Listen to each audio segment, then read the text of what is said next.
An air brigade of the 74th Group Army of the Chinese PLA conducted a tactical drill using CATX Zu-10 attack helicopters. The drill comprised of a multitude of exercises and lasted for 4 hours. The operation engine for the Z-10 is the domestic WZ-9 WZ equals Wuzhou, designed by the 602nd Research Institute.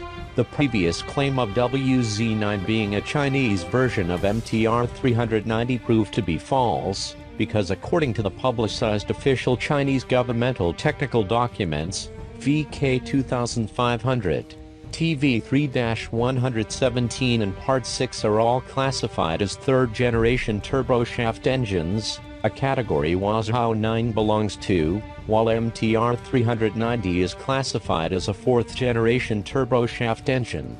Since it is 100% built in China, there are no political issues that would affect the purchase of vital parts. Wuzhou WZ-9 is in full production to power the Z-10.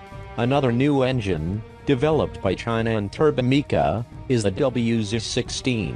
Its maximum output power is 1,500 kilowatts, and it will be installed in the Z-10 and Z-15 EC-175. After the installation of the new engines, power would increase by 500 kilowatts for Z-10.